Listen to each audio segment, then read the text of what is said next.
numerous resources that have been developed over the last few months and sometimes years to help people do what they want to do with the online start box. And I have my own personal website, nodegreen.com. You can certainly start there if you want. Simple to remember, Node Green, my last name, nodegreen.com.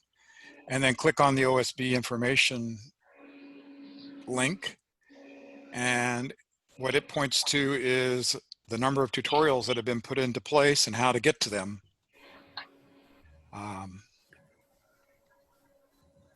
And I would like to point out that information now. So there's a number of different ways to get to that. You could actually click on this link down here that would take you directly to the my.ava.org tutorials. But I think it'd be more instructive if just starting from the AVA website, we go to that tutorial page. So I'm going to start out on the AVA website. Hope everyone can see that nicely. And then click on members. That takes me to the my.ava.org page. You can actually go to the home page. And in some of this information that I'm going to talk about, also about how to get to things, is discussed here. But again, when we clicked on it, we actually, because it's more convenient for members, it goes directly to the login page. The other thing that people aren't used to is the fact that these, what I will refer to as tabs, even though they are grayed out effectively, they are active. And maybe you can tell that when you move your cursor over it, that it changes in character. For my browser, it changes to a little hand. So you can click on any of these active tabs. So the general organization of my.ava.org, which now actually is becoming more of the general place that you find out about all AVA events, as well as the online start box, is that we have this find a feature. And when you click on it, it assumes the first thing you might want to find is an event. So, and it has a nice feature that if you know the city of the event, for example, my hometown right now, I could type in SOUDER, and sure enough, that's the event I was interested in, Souderton, and I could literally click this link and view the information about that. But also across the same, we call them find a tabs, is information that you should be able to click on. You can click on a number of different things here. In particular, the tutorial tab. And on the tutorial tab, we have a number of general topics of where we've written up an article on how to do things a lot of people want to do. A basic part of using the online start box is creating an account. Creating an account on that system. And so each one of these, somebody needs to mute. Yeah, somebody needs to mute. I'm getting some feedback here. Okay, so user features. And so again, click the plus sign and you'll see multiple links to various things. One is about club management, and another one here is about the online start box. And each one of these. Excuse me, Tim. Excuse me, Tim. So you can ask the question, I guess. What's up? This is Mike Green. Seems like you started a little bit early on this. So you want to? When I have we talked to anybody else? I mean, like Nancy or today, executives at the Tropicana say when I clicked on about, it's the 5 o'clock on the West Coast, and it was like 4:59, 4:58, and you were already talking about stuff. Okay, so I can go back really quick. You haven't missed much. Basically, okay. I told people that they can use my personal website as a starting point, nodegreen.com, and then click on OSB information. And that's what was shown here. And basically, this is a way to get to tutorials on the online start box. And I said there's another more general way to get there, which is starting on the AVA web page. And I can go there and show you what that looks like real quick. I can't get to my thing. Yeah. AVA.org. Come on. And then click on members. And that brings you to the my.ava.org website, which has a number of tabs. And then Finda is how you find things on this website, including events, He records and them in this all case, tutorials. and sends them to us. So everything is across here is that we refer to as tabs is active, and you're welcome to click on any one of them. There's no harm in clicking around on these tabs. And then I was pointing out that the tutorials are organized by topic. And if you want to see what tutorials we have, you just click on the plus signs here and it slowly expands each topic. We are continually adding new topics. The first one of these topics that a lot of people would want to know about, we'll sort of start from the beginning, is how to create an account on my.ava.org. This is important not only for people who are using the online start box, but for clubs. We're now encouraging club managers, at least, to have a my.ava.org account because it'll be convenient for them to edit and change things on their events in the future. We're moving basically everything that's on what we call the legacy ESR system, where events and things are created, will be moved to my.ava.org. We're slowly moving things over, but it's going to take a while. It's only, let me just point out that we're really doing this with very few people involved. All the things that you see that are online Startbox related, and mostly on, and a number of things on my.ava.org, have been developed by one software developer, Chris Zeglin in California. I've done a little bit of work myself. There's also some work been done by other AVA IT members, including Jeffrey Giddings. And then we also have support by a gentleman, Darrell Neeley, who will answer your questions. If you click on Contact Us, it will bring up a question box. You fill it out, enter the 6-digit number here and hit submit, and that will send a message to him. He monitors his email quite regularly, and he will try to respond. So we do have a human that can answer your questions. That's the other thing to point out here, that Darrell has been willing to answer questions from users as well as clubs, how to use my.ava.org, and in particular, online Startbox features. So we'll go back to user features. So the first thing you might want to learn how to do is how to create a user account. And we have two buttons here, a read and a link. The read button does the same thing as the link. The nice thing about the link, if you hit the link button, you can actually copy that and send it to somebody. So this is how you do it. And that way they don't have to navigate down to the tutorial section like I showed you. You can take them directly to that thing. And on this page, in this case, is a step-by-step, how do I create an account? And I would hope that if you can't follow the directions here or you need help, that you would please contact us through the contact button. There's one on every page, contact us down here to make sure everybody can see it. And Darrell will contact you and help guide you through this process. It's like creating an account on most systems. You have to have, you enter your name, you have to have an individual email account. You cannot have a shared email account with your spouse. You must have an individual account. And that's because as part of the sign up, you're asked to sign off on the standard liability form and accept this. And that is per individual. It's not per married couple. And so and that's associated with your email address. And once you do that, you never have to sign that waiver again when you do an online Startbox event. You've already got it signed, and it applies for every online Startbox event that you do in the future. The other feature that so once you've got your name and then a password down here filled out, it's going to ask you to verify, and you'll enter the information. And then again, it's going to send email to the email address that you put the account into. It's going to send you an email, and that email is going to have what we call an EV code. It's just a email verification code. and you copy that code into here and submit it, and that verifies that yes, we're connected. Your email address, so that when some notifications have to go out later, it's verified that indeed your email address is working as far as this account goes.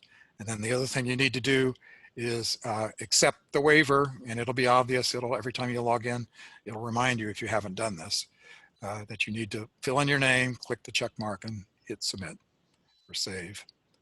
And then you've created an account. So I've went through that very quickly, but this is designed to be used as, you can go through as you need to, read each step. It's very step-by-step oriented. And I would hope that I wouldn't have to do this live for anybody during this presentation. Okay, so again, I'm going to go to the tutorials page. So again, I go tutorial. The next thing that people want to know about is sometimes getting club privileges. We have a tutorial for that, and I can show you what that looks like on an account also. So I'm gonna, instead of using my own account, I'm going to use another account that I have access to, my Aunt Olive's account, which is actually a fake account. But once you have set up privileges for a club, in this case Liberty Bell Wanderers, it'll show up as a little button, and clicking on that button then takes you to that club's interface into the online Startbox system, and also ultimately will be your way you'll access all your sanctioning information.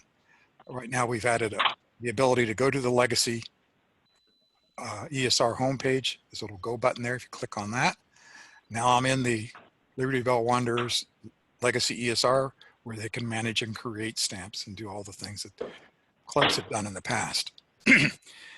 And again, it has a set of things across here, but that's a bit off the point. So I want to go back to tutorials.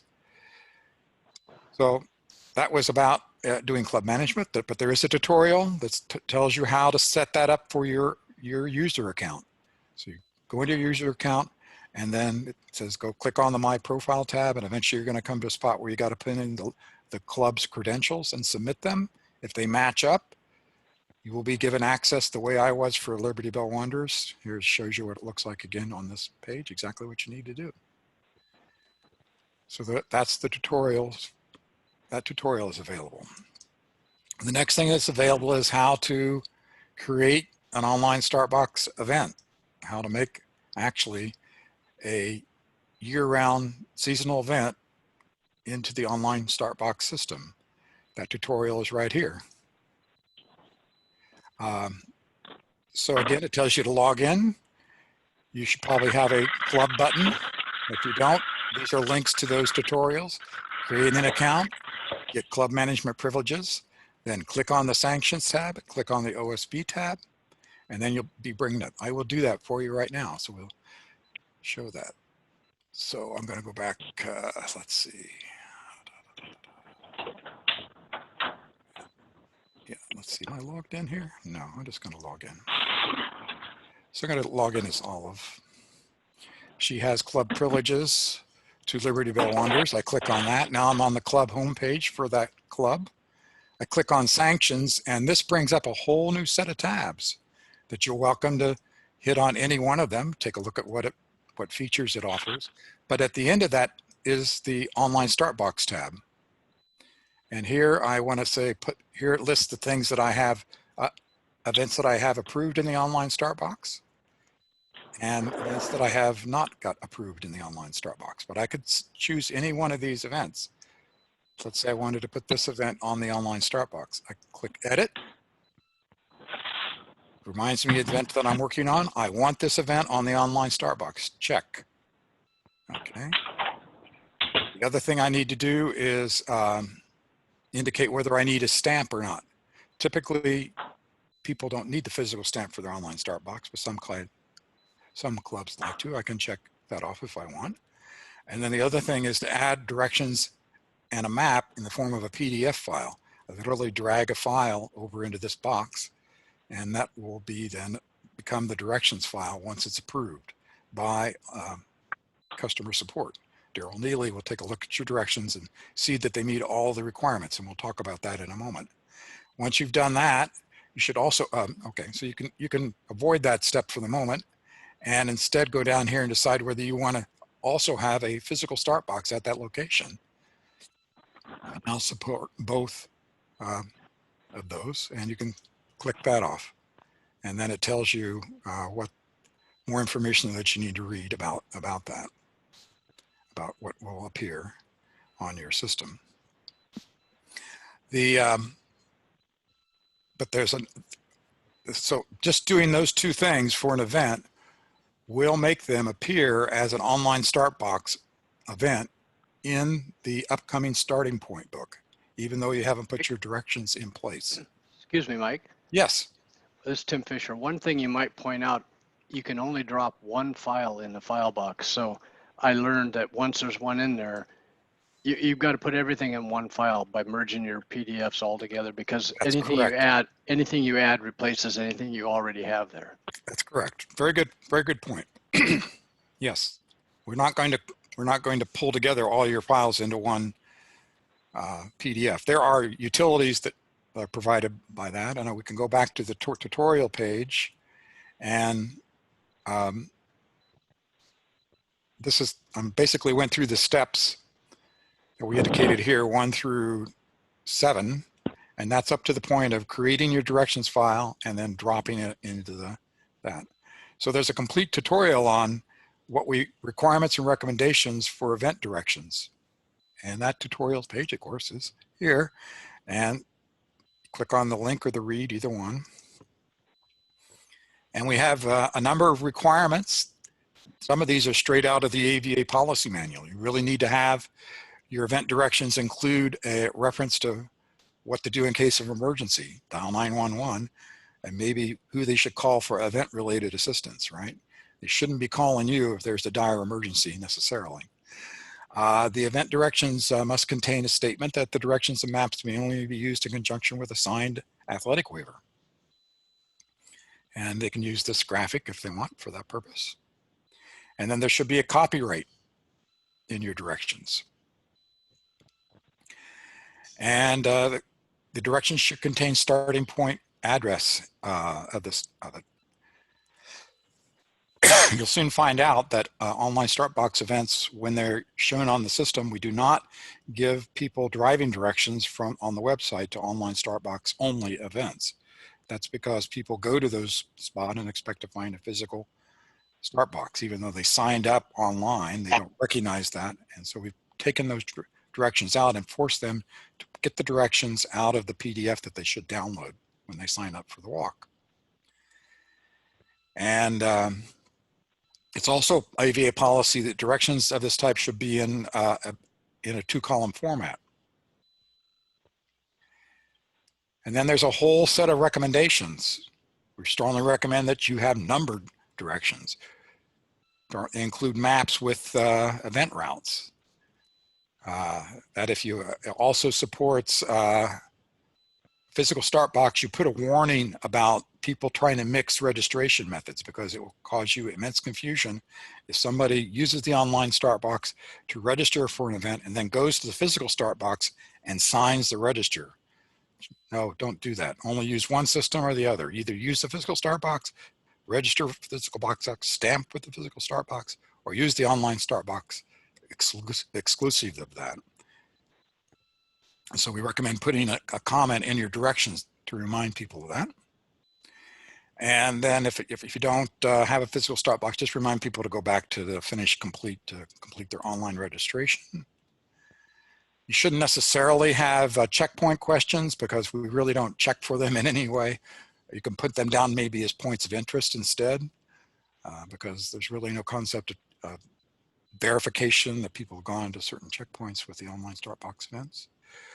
It would be nice for it to include driving directions to start from, as well as locations of the parking and restrooms. Table of contents. We encourage, as it says at the top of this, the limits. People made their directions very tight and compact in the past because clubs are trying to limit the expense of stocking boxes with directions. You no longer have that problem, right? People are going to download the PDF from the online start box and print these on their own nickel. So loosen up a little bit, put more information in your directions. And so we recommend putting a lot extra information, but at the same time, provide a table of contents as on the first page to help people print out what they're using. Maybe they only want to print out the directions in the map. They want to see your list of other events that your club sponsors, a detailed discussion of restaurants or anything else that you might want to put in that PDF file. You can add these things, but just give the user a table of contents. And be sure to include local history, include a list of applicable special programs, local challenges. May include a listing of other clubs, other year-round events, what awards are available at any cost, mailing address, and how to pay for the award.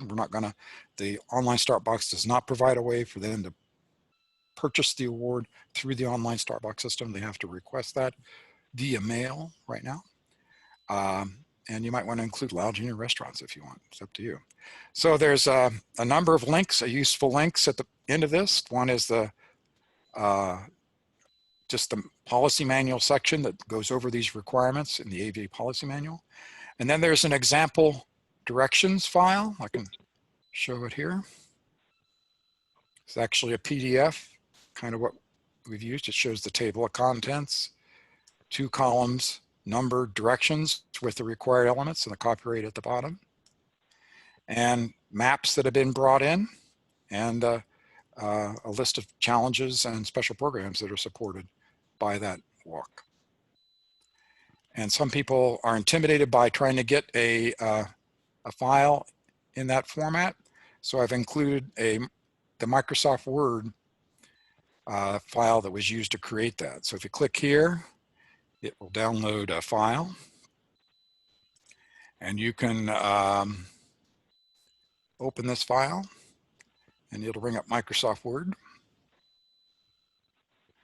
And you can edit this file as you see fit and use the formatting to help you on your way to getting a properly formatted file.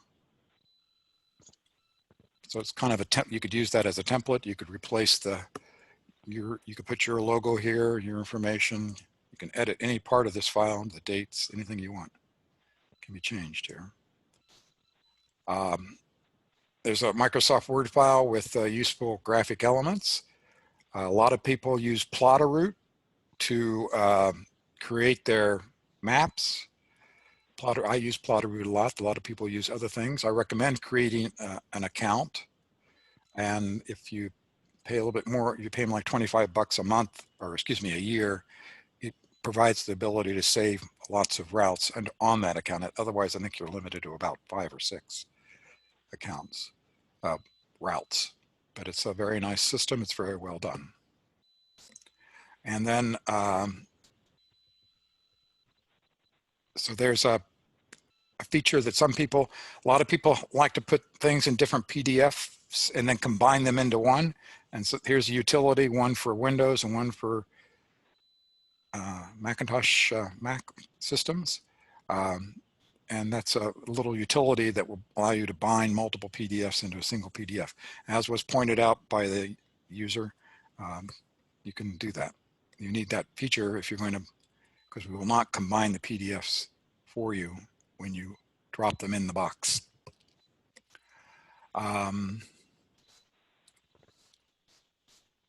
So I think it might be useful now to ask 4 specific questions.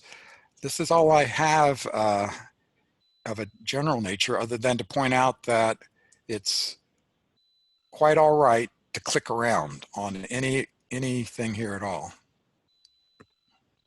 Mike, this is Cecilia sitting in for Yes. Tim. Yes. There are two questions on the chat. Well, one comment and 2 questions. Okay. One says, it's been a long time. I have an account but can't find my member number. How do I find that? Well, it's done by your email, right? And what you would go, again, I'll log out, and you would put in your email address and say, I forgot my password. And again, you would enter your email address, fill in the little, I'm not a robot 5580573, whatever number there, and hit submit. In fact, I will do that right now because it's no harm if I don't use it. So then I type in this number 558073, and that will send an email to Olive at No Green.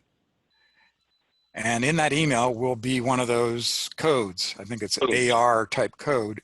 When you get that off of your email, you then come back into your home page, log in, and you put that code right there. And then that'll go and ask you again to set your email address, set your password for that email address. So that's the way we do account recovery. Hopefully that answered the first question, and that assumes that you remember the the email that you used to set up your account with, but you've forgotten the password. So I forgot is the way to recover that. What's the next question? The second is a comment, and you talked about strongly recommended things, and the comment is that those are actually seem to be required before the directions get approved. Well, I think that our reviewer of the directions will point out these things, and before he'll approve them, on the hope that you might put some of those strongly recommended things in place. Well, an example, can you hear me, okay. Mike? Sure. Yeah. An example would be, restrooms. If somebody doesn't say anything about restrooms, I know, especially in this pandemic, that a lot of users want to know, are there restrooms near the start, or should I make provisions to find a restroom on my way to the event? Okay. And so, yeah, it's not required by AVA regulations, but I suggest that, hey, you didn't have that in your directions. Can you say something about restrooms? And technically someone could say, hey, that's not a requirement, so I'm not going to include it in my directions, and I'm not going to say, well, I'm going to deny you this approval. But that doesn't happen. People understand that, you ought to say something about restrooms, you ought to say something about parking, which is not a requirement, and some of those others. So yes and no, some of those things are not requirements, and it may seem like they're treated as requirements, but it's kind of a mixed thing. I think we should introduce you, Darrell. This is Darrell Neeley, who just spoke to you. He's the official online start box, and it turns out my.ava.org support person that will answer your emails and will contact you personally if needed. And it's also the person that reviews all directions when they are submitted. Darrell's a very valuable member of our team to try to keep our online directions in good shape. Any other questions? I don't know, Mike, if you're looking at the chat, but there are several questions referring to how do I set up an account so that walkers can pay my club. People are asking to use, let's see, there are two things. So that's a basic. How do you set up an account so that people can pay my club, and how do I set up an individual account? Those are two questions. The bottom line of it is that the online start, when you walk an event, we know what club that you've registered for, and when you complete your event, that money gets credited to the club in a way that they get credit at the end of the quarter for the money you've given to the club, and the AVA gets its $1.25 as usual for any of that. Plus so the club gets the money. The club gets the money for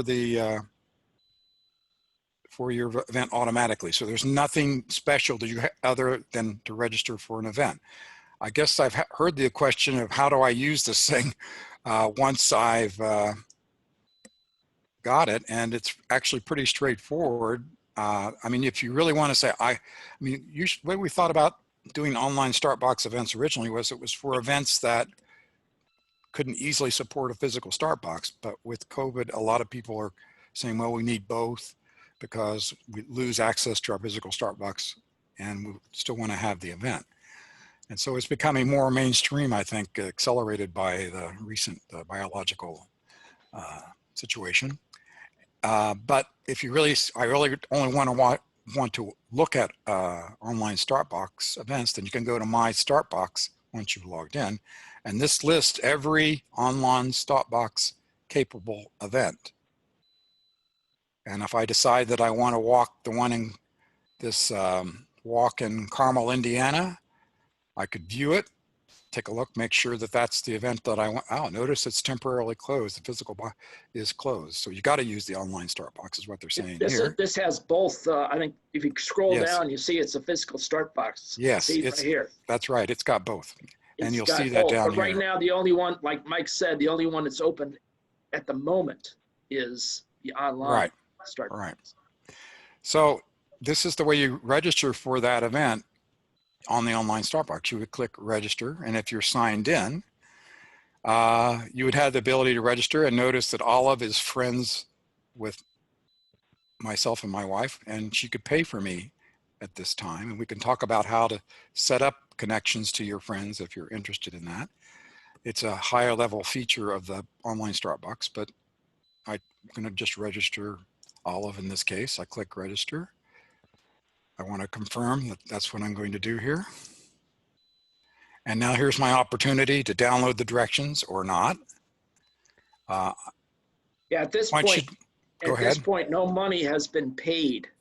That's Okay, right. this is the That's right. first time they're asking for money from your event bank. And so let's before we go there, let's look at the event bank, because that's a very strong feature also. I mean, if it weren't for the fact that we wanted to try to minimize credit card expenses that ultimately the users have to pay, we wouldn't need an event bank. You would just say, okay, I'm done. And now I want to, when I finish, I'll be charged another $1 to make a total of $3, and that'll come on our credit card. But guess what? It's going to be $3 plus an additional fee. And that fee is actually quite large, much larger because it's just $3 relative to the amount being charged. So the concept of an event bank was invented. And so every account has an event bank, and you can put money into that event bank up to $100. You can see here, the back on the 17th, this $6 was placed into the, actually via PayPal at that time, but now we've gone to a different system. I'll show how this works a little bit. And again, and then some event credits were taken out. So if you put in $3, it actually shows you that's going to cost you 50 cents for that $3 to be credited to your event bank to be available to be used against events. If you put in $30, it's $1.30. So percentage-wise, that's quite a bit less. Per event. Yeah, per event, quite a bit less, right? Yeah. But if I click on add funds, and I won't go much further, then it takes you to the official credit card system for the AVA known as EVO. And you put in your credit card information and agree that you're going to get $31.30 deducted from that.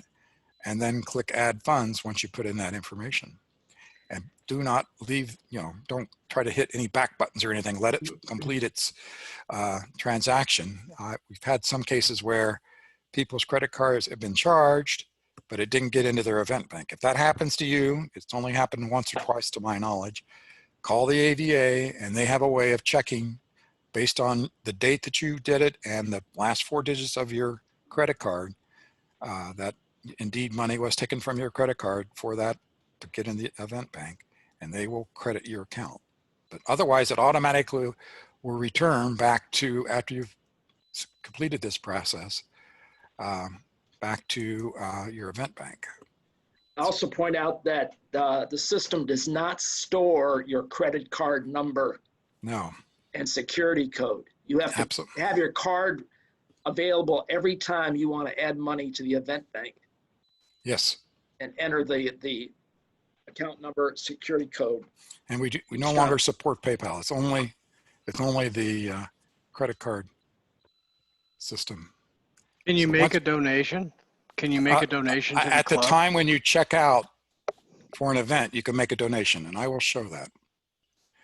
So let's go back up Okay. Okay, I'm going to log in again. So what we're going to see here is that I actually left that registration in place. I'm going to go to my start box and I'm going to go to the finish table. And you can see I've got this registration ready to go that I haven't totally finished off because I got to go to the finish table to say I'm done. I'm going to do that for this particular case. Here's reminding you that you need to select your books because it will generate insert cards for your books, and there's a way to do that. And when you finally go, here's where I can add money beyond the amount that's right here. I can Donations, yeah. donations right here. So when you check it out, in fact, there's going to be, I'm going to go ahead and submit this. I'm not going to confirm it. So if I submit it, looks like I've lost my home page again. How did that happen?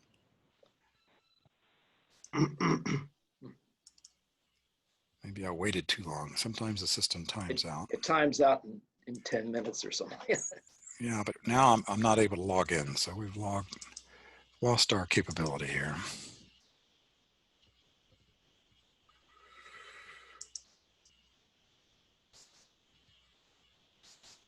Finish table.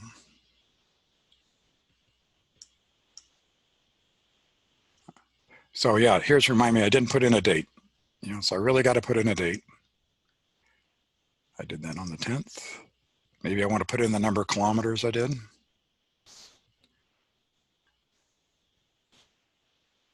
And I think I'm ready to submit. Oh, I might want to check off that I'm a Centurion.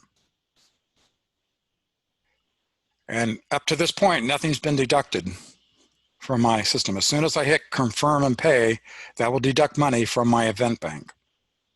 I'm not going to do that because I haven't done this event. But I can go back to edit. I can go back to my registration list. I can go back to here and I can delete this registration, and everything except the money for the map will be, it's not taken in. Since I didn't download the map, as soon as I download a map, $2 gets taken out, and then that's applied to your, when you finish, such that you only pay $3 per event like you would for any other event.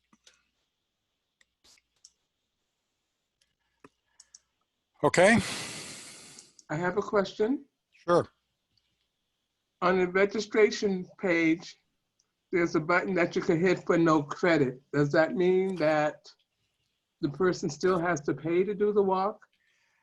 No, we do support non-credit walkers. You have to pay $2 for the directions, no matter what. Okay. Unless you walk with someone else. If you're in a group and they have one set of directions, not everyone needs to pay the $2 to each get a set of directions. But ultimately, if they had the option of paying or not paying the $3 at some level. Okay, so for no credit, then you don't have to pay the $3. You just pay the $2 for the map. That's correct. Is that correct? Yes. That's correct. Okay. Right. Thank you. A lot of clubs don't appreciate free walkers, but the online start box system does not enforce that policy. So if people don't sign in on the system, you as maybe the walk host have to sign in for them as a friend? There's a way to do that, but they have to have a account. Username and password. They have to have username, password set up, and they have to have signed the log, signed the waiver. The waiver. Thank you. Okay. Mike, Tim Miner here. Question about the $2, and the question is, who gets the $2? And the $2, if the walk is completed, goes to the club. If the walk is not completed, goes to the AVA. Fair enough? Completed means that you came back and completed it. I would like to point out that it is permitted, and we can't stop you from, once you register for an event, to go ahead and mark it as completed, even though you haven't walked it. There's nothing to stop you from doing that. You just got to put in a date, a fake date of when you did the walk. And in fact, that's not going to hurt the insurance policy. We've talked to the insurance group, and they're saying as long as the registration date is recorded, which is you can't control when you, that date, we know when you registered, that they don't care that much when you actually walked it. From an Again, AVA Mike, insurance point of view. Mike, Tim Miner here. The question keeps coming in. Why are we charging $2? I think they need to hear from you the legalese of Sure. So, why we're doing this. so we charge $2, but again, it doesn't only increase your total walk fee. When you check out of the event, only one more dollar will be taken out if you're a single walker. And guess what? If you don't download the directions, we're going to charge you $3. So it doesn't ultimately affect how much it's going to cost, but we do charge $2 to download the directions. And the legalese is it's all caused by our friends at the music company. Remember when there was a thing called Napster and people could get downloaded music for free from their friends, and the music industry was in a big tither. And what was finally established is that the music industry nor anybody has the right to defend their copyright if you allow them to download your information or what you've copyrighted for free.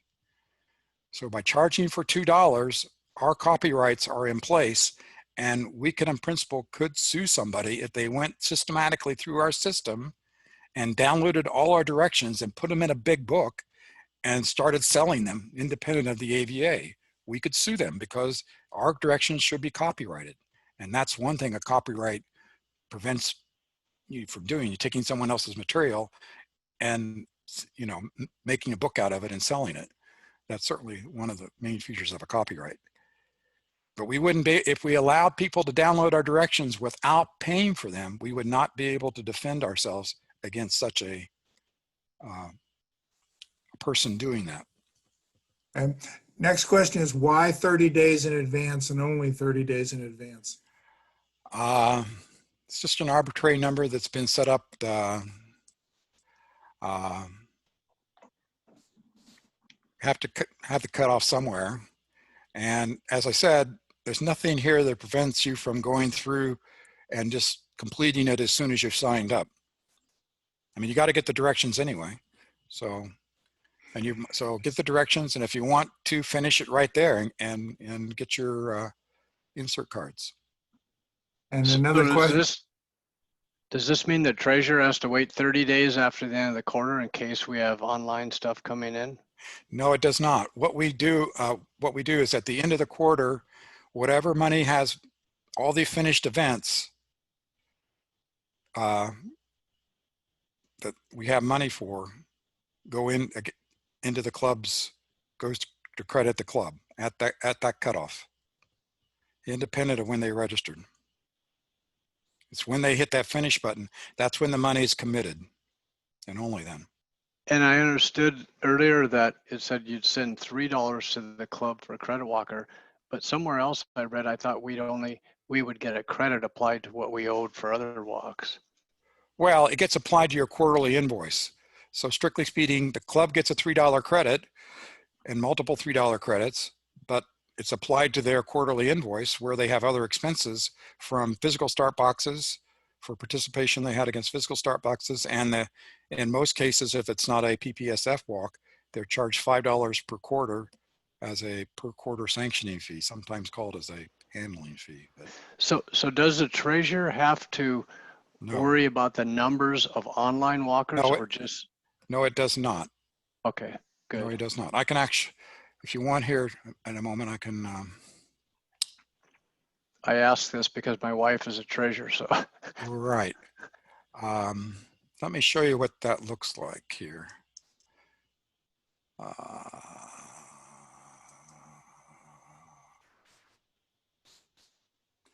So this is what the form looks like that you fill out. And you can see here, here's an online Startbox event right here. And this is the participation that was imported from the online Startbox. Notice a credit of $33 was applied. And then on this line is where you would put in numbers for the third quarter for participation that was done outside of the online Startbox. A lot of clubs hold group walks where they'll bring their own log, athletic waiver log that everyone signs and collect the money and actually stamp people in one way or another. And if that's been done outside of the online start box, this is where they should enter that information. If you haven't done an online start box, here's an event that's not an online start box, then you just enter your information as usual. You enter all that information, and eventually when you hit the save for each time you've entered, this club has a lot of events, as you can see. You will then there'll be a confirm submit button that will appear down here that says you're ready to submit it. And once submitted, the club should download that invoice and then pay with the latest participation form. So the bottom line is, again, your credit for your walkers comes in automatically into your quarterly reports. We're slowly trying to get everything into your quarterly reports. Even your sanctioning fees will hopefully someday be in your quarterly reports rather than getting a separate bill. But that's a ways off yet. Does that answer that question pretty well? It does. And so there are a lot of optimistic folks out there that think that they're going to end up with a plus balance. When does the AVA headquarters give them money? That's between them and AVA headquarters. There has been a few clubs that get a positive balance, and I think they have, when it gets above $100 or so, the AVA will send a check out. A lot of clubs use that balance to, stock up their supply of books or buy other things from the AVA. Great. The question is the AVA going to require any remote walk to be in the OSB? It's strictly up to the club how they want to handle their walks. They can use whatever system they want. We recommend the online start box since it's the most easiest to use. But if you want to handle your walk as a remote walk in the sense that someone has to email you to get the directions, you email the directions back, they got to send you or sign obviously they should sign the waiver in some way. And then somehow they got to get money to you in principle before you send them a stamped insert card.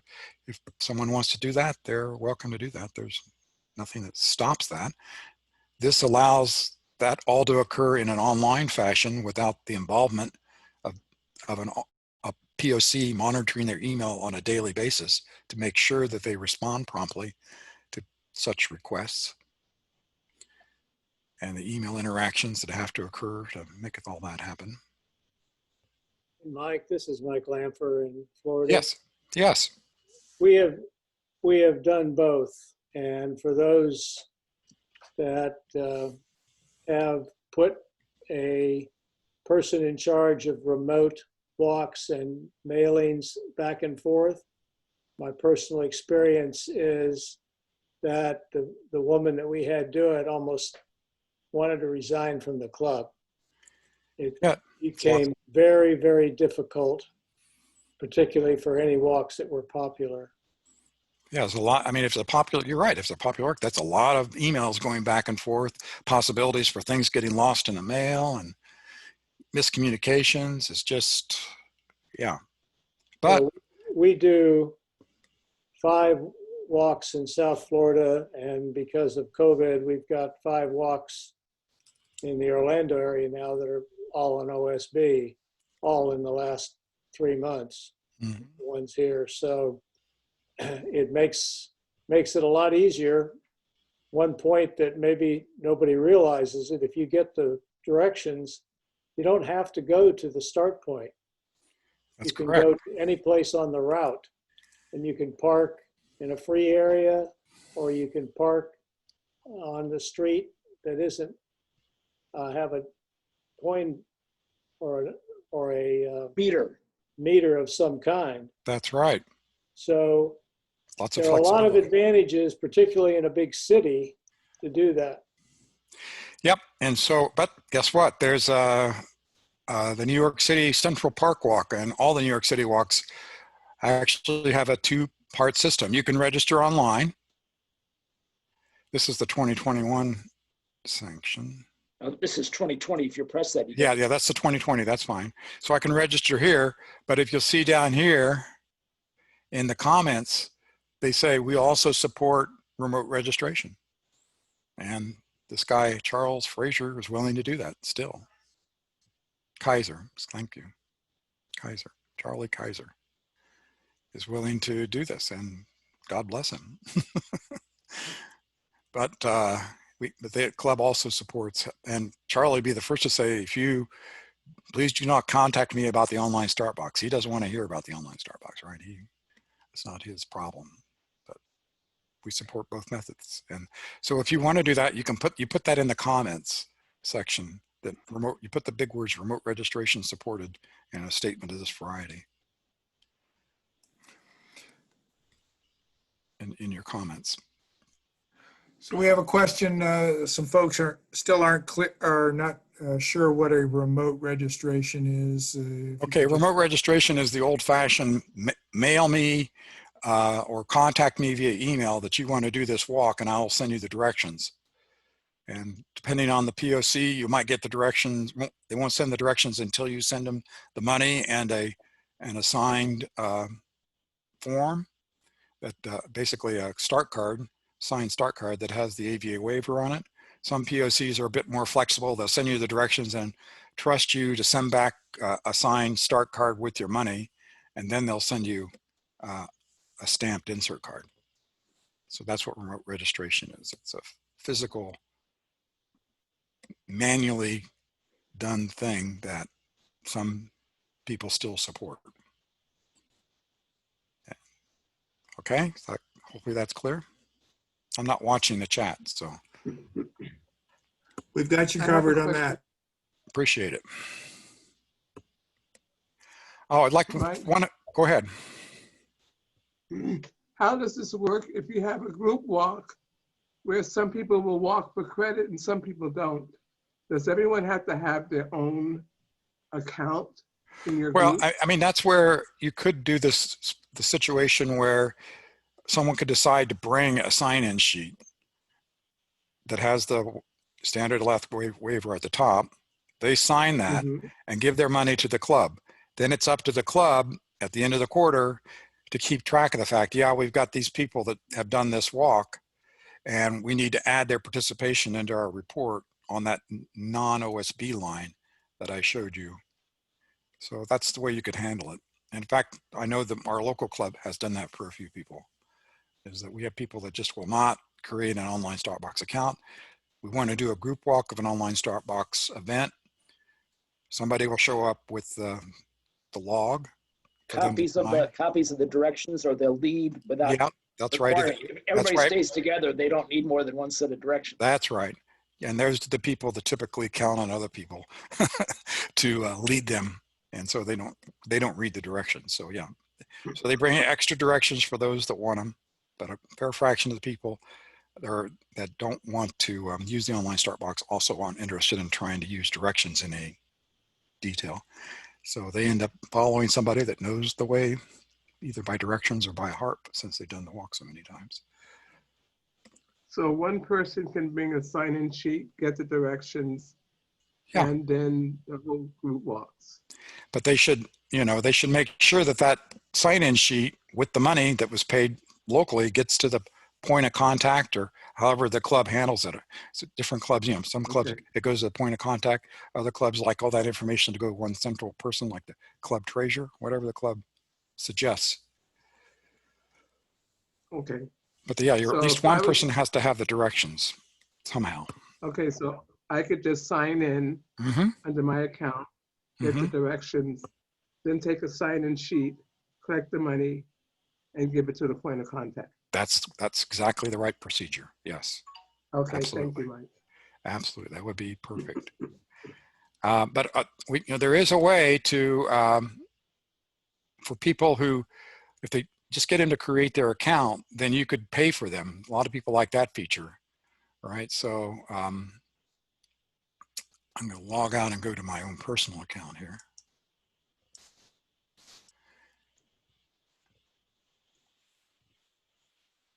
So you notice I've got a person here who I can totally managed their account. That's my wife's. And that's under, just like, looks like a club. But if I click on that, I go to her account and I can sign her up for walks independently, or I can, when I register for a walk,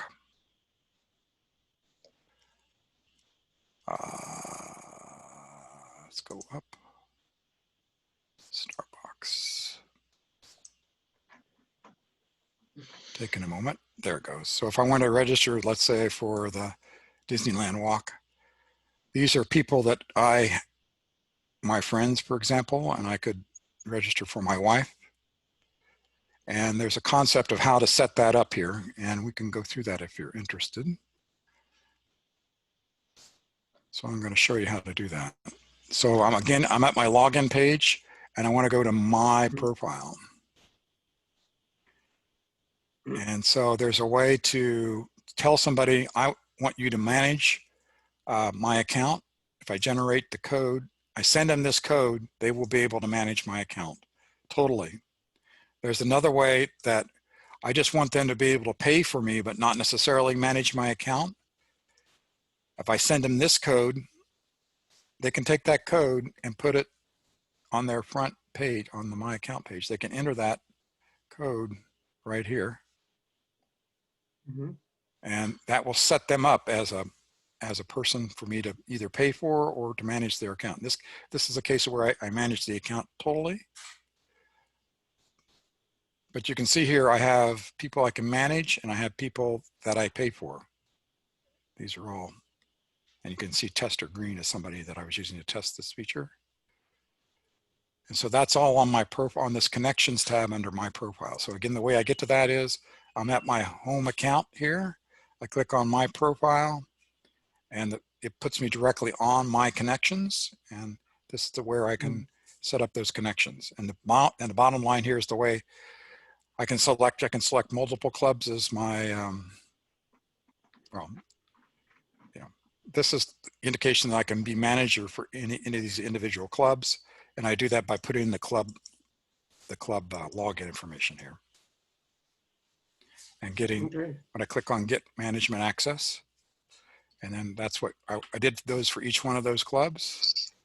And that's why these little buttons appear here, except for RD Atlantic, because I'm a regional director, I have privileges for all my clubs. And so that's not something you would necessarily see. So the next questions are all about credit or getting that stamp. Yes. So how do you print a stamp for a credit walker in that group concept? Right. And so I'm going to go keeping tally. When you finish your event, when you've gone through and registered for an event, so you finished, remember we selected, we did the registration of an event. Let's go. I'm going to register for an event again here. So there's my register. I'm just going to register. Olive's going to register for this event. Confirm. I could download the directions. I'm not. I'm going to just go done. Now I'm in the finish table tab. When I go to the finish table, that's when I tell it when I walked the event, how far I walked, and what special programs I want to apply. I do that.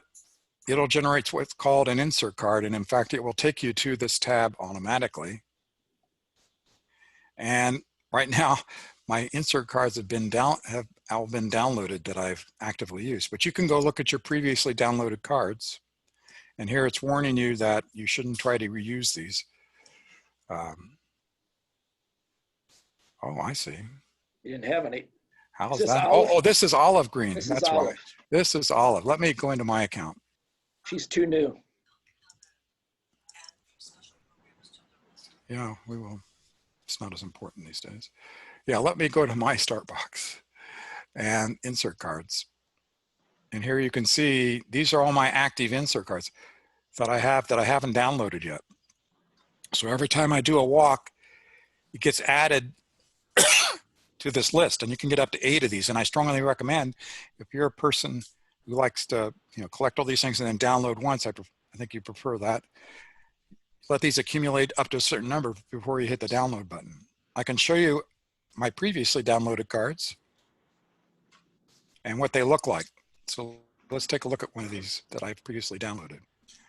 Yeah, here's one. So this is a distance insert card and what it looks like.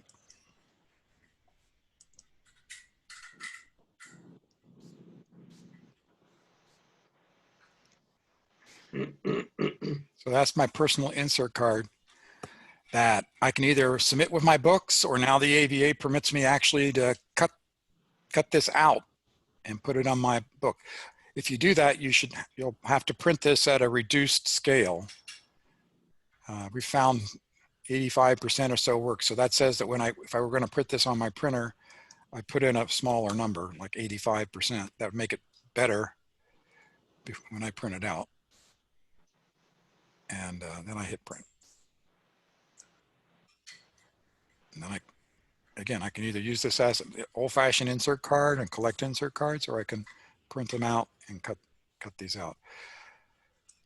It's not related to the online start box, but I guess we could talk about it if there's no more, and if we got any more time, I don't know, but I could talk about the new capability that's on my.ava.org for clubs that allows them to get stamps to people independent of the physical stamps on the system, if there's any interest. This has been mentioned a few times in checkpoints and then once in the TAL, I believe, or will be. I can show that feature if there's any interest.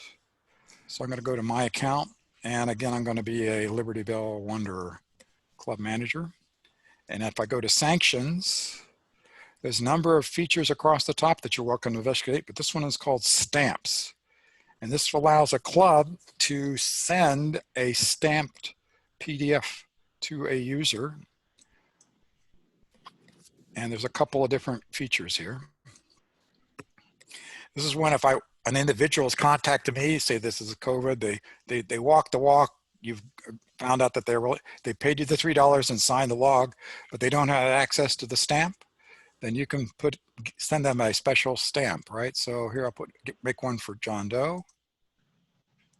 You can see that it says John Doe. Notice it has a control number. Then if I hit download on that,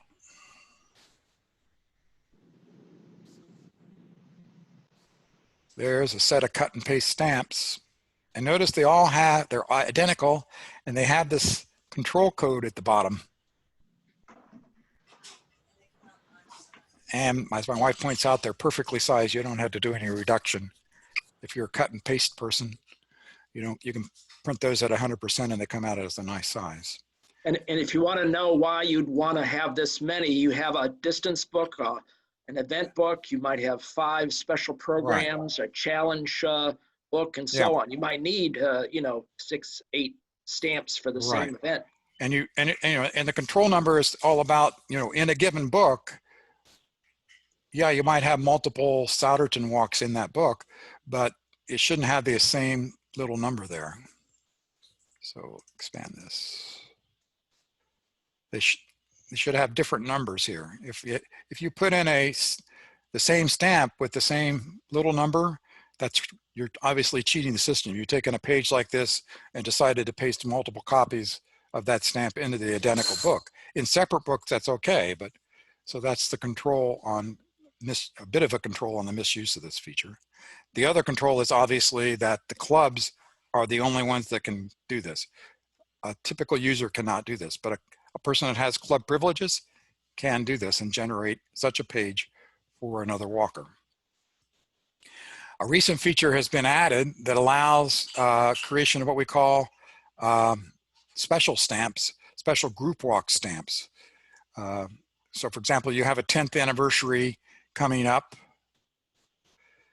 and you want to make a special stamp, and you're going to walk this Souderton walk on that date.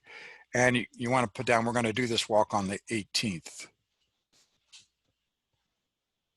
So there's this very special 10th anniversary stamp that you could give people during that walk if you wanted to. And this stamp page is a bit more populated. A lot more stamps on that page. So you could give everybody a stamp using that feature.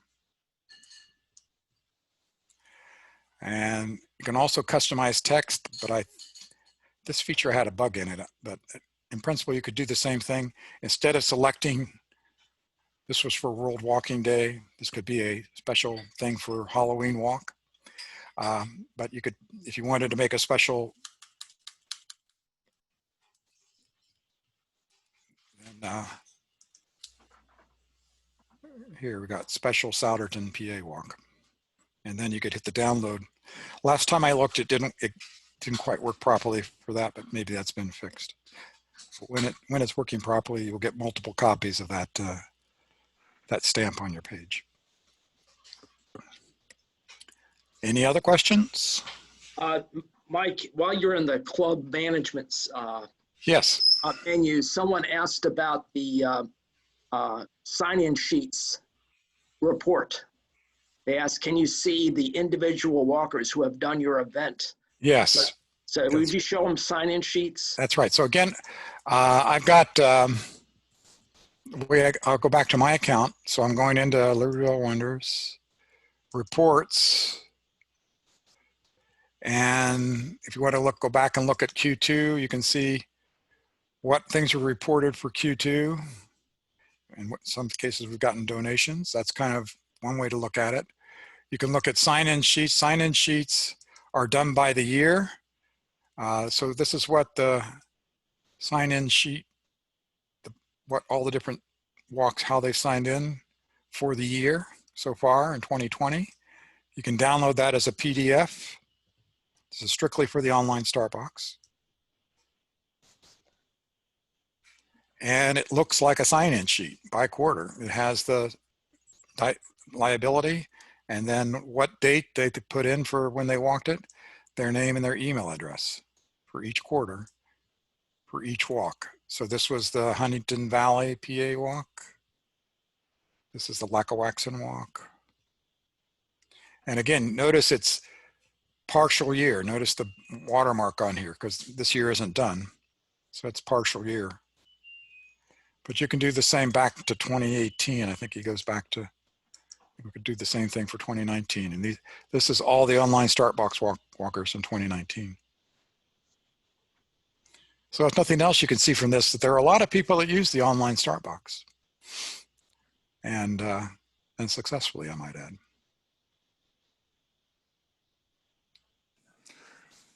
Well, sir, it's really been great having you give us all this information. For those who are curious, this has been recorded and it will go up on a YouTube channel, and social media will have the link, and I will make sure that the links to all the videos on these series go on to each checkpoint, so you have a catalog of what you can see. And are there other questions? If there's no other question, I'd like to point out one club feature that was Please. recently added. Please. There's a new link on here to view what your events are going to look like in the upcoming 2021 starting point. So if you hit go, for in this case for the Libertyville Wonders, it again creates a PDF file. And it has an introduction page about what you're going to see and some new features that have been added, and then literally what your events are going to look like in the upcoming starting point. And some of the new features are that if it's a physical start box, it's going to have this PSB indication. And if it's an online start box, we probably got one down here somewhere, right here. This is an online start box event. And then if it's both, it'll be OSB/PSB will be put in that location. And so there's that. And then at the end of that report is a analysis. And because we've added new features that you can only adjust via the system. So this is the beginning of the analysis of the events that are going in, and it tells you when you get this particular notification in the following analysis, what it means.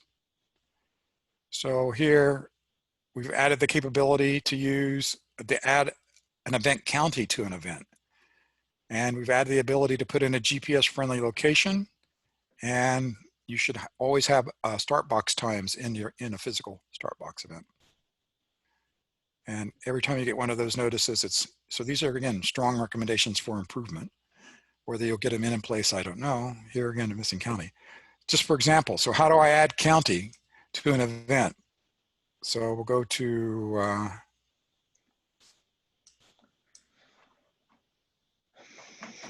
I didn't even know what county these guys in, so this is going to be bad. But I'll show you. Newtown, Pennsylvania, for example. I go to sanctions, and in my location, I can go to Newtown for 2021, for example. This is what you should be doing. And down here, I can literally set the county. Someone's already set it to Bucks County, so that's good. But you can literally choose any Pennsylvania county in this case and set the county. You could also put in, this is a online start box, so there's really no good way to put in a good location here. You can put it in, but it won't be shown. But for physical start boxes, it's sometimes important to put that in. You can also very accurately show the starting location. Let's see if he's done that. Actually, he hasn't, so I can show you how to do that. I happen to know this walk. So the starting location is over here, I believe, somewhere. It's at a Starbucks. Look for a Starbucks. Yeah, that's where it's at. I'm trying to find it. There it is. You had it. Back out. Here it is, Starbucks. See it? No. At the bottom. Oh, there it is. Center Yep, Street, right there. Center Avenue. That's right there. So it's right. It basically right there. So you put that there and hit save the location. Actually, I probably should move it over a little bit more. It's across the street on the side of the light. There you go. Yeah, I think it's down in here. Yes. The parking lot's right there. So that's where I'm going to put it. Yes. So I'm going to save that location. So you can put that location in, and then if you go view the event and expand it, you'll actually find that exact location. So that's, you can take these event location coordinates. These are digital lat and longitude, and you can put them in Google Maps, drop it into the location instead of saying Newtown, Pennsylvania. Put those numbers in there, and it'll take you to that parking spot exactly. Yep. So GMAP.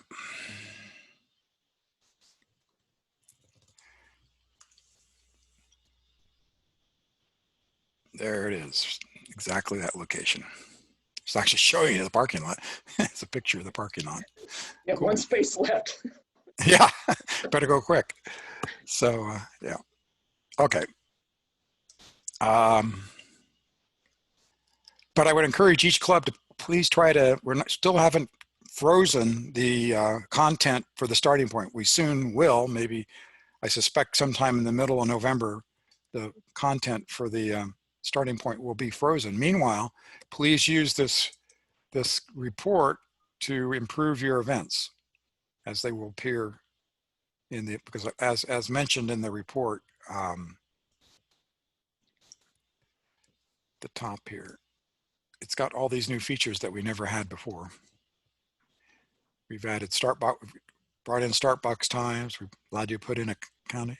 We're including the elevator pitch. It tells you where, in each case, where you go to change that information and the GPS location here, and then also at the front of the report, same information is provided.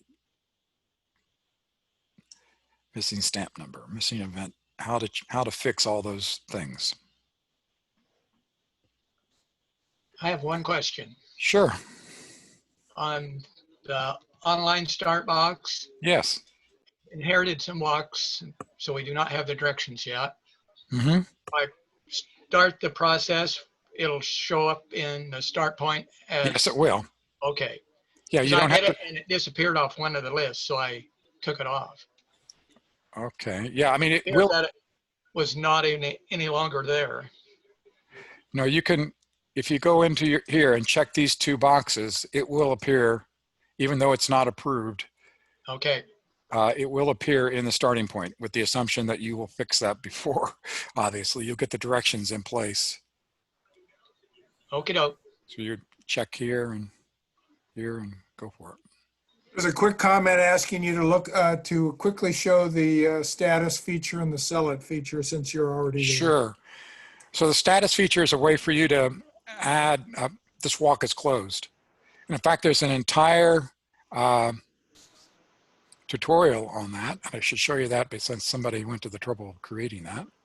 So again, if I go into tutorials under, I believe, general, no, it's under, yeah, adding a status message. You could look at this tutorial, and it's a step-by-step, so there's a tutorial on there that shows you how to do that. But I'll quickly go through it also for a particular club. So again, you click on sanctions and then status. And let's say I wanted to mark this walk as some general information. I could, general alert, I could click here and say, you know, special COVID. We had a local nursing home facility that actually closed its grounds such that we couldn't, one of our walks went kind of close to it, and they wouldn't let us use one of their paths on one of their grounds. So we had to change the route. So guess what? There's a special COVID route for that. Or if I wanted to mark it as its start point has been moved, recently been moved, it's temporarily closed, I can put all that information in here. And then obviously I want to update that. I can actually tell it to drop that. And if we go down here, you can, yeah. Oh, somehow I got it temporarily closed. No, that's not right, right? So I got to fix that. It's a general alert. Update the status. So it's got a special COVID route. And so that'll show up here, but as well as the sell it feature, which is in here. So there's 3 things in sell it. There's what we call the elevator pitch, 120 characters long. You can upload brochures here, drag and drop, 1 PDF, and up to 4 pictures. So those events that have pictures, I don't know if this one does, probably doesn't. Yeah, the other Newtown has photos. Yeah, and this one does too. Yeah. So this is the Souderton walk. This is one that my wife sanctioned, or I'm the POC on that. Okay. So there it is. Some pictures from that walk that have been uploaded. And we don't have a brochure uploaded, but there's a reason for that. But you had the ability to put on a brochure onto walks also. That's all through the sell it feature. And again, it's going down and selecting it. It tells you this walk doesn't have a description, doesn't have a brochure. It does have some pictures, it appears. Yeah, if it doesn't have pictures, so you can sort of see a status of where some of these walks are in that way. And then the other thing is, what else can you do? This is the location, again, where you can set the county and stamps. And you're seeing something because you're in my account called AVA Pay, which is not going to be on your stuff. This is because I have special privileges, and this is something under development. Topic for a future discussion. As soon as it's released, which may be a while yet, but Another question has popped up about, do they have to renew their instructions in the OSB each year? No. It will be inherited to the next year, but clearly they should consider checking them for errors. And typically, at least the special programs change, and if they've got special programs, they should update that at least. But bottom line is, no, the directions will be inherited to the next year automatically. There's some things that are inherited and some things that aren't. Right now, it's new for this, having an online start box event that also supports a physical start box is new for this year. But it will, every year you got to renew that.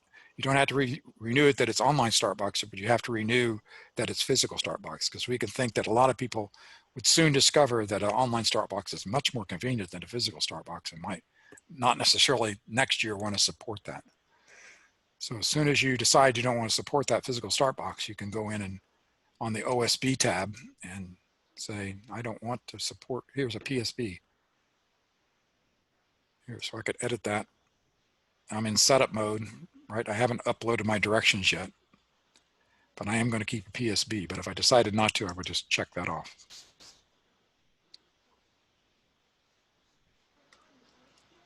Okay. Any other questions? I hope the one thing I'd like to point out is please click and learn, right? There's a lot of features we haven't talked about. The ability to control on my profile what books you're actively using. And you can go, these are all the books that I'm actively using on my account, but I could add from the AVA list. If I wanted to add Mayflower, we completed it already, but I could update my list. And those are the books that will be available to me when I check out to say, yes, that walk qualifies, and generate an insert card for that. I can also get state challenges. Recently, this has been maintained by Darrell. He's been working with a number of state challenges. There's a lot of them. State challenges out there, but we don't profess to know much more than their name. Yeah. But you could check off I want to do, and a lot of these are Northwest based challenges. So I can't even tell you who, if you wanted to find out if someone's doing Civil War battlefields, who you would contact to get that book. It's not an AVA book. It's a local club or state association that's sponsoring that. For example, this is Pennsylvania State Parks is, and Find the Love is the Virginia, Special Virginia challenge, and Pennsylvania State Parks is the Pennsylvania. Okay. That's it. Quick question, does the copyright date have to be updated every year on the OSB directions? No. No. So if you're not changing the directions, you don't need to update the copyright. Okay. Well, that kind of sort of cleans out all the questions in the chat, sir. Excellent. All right.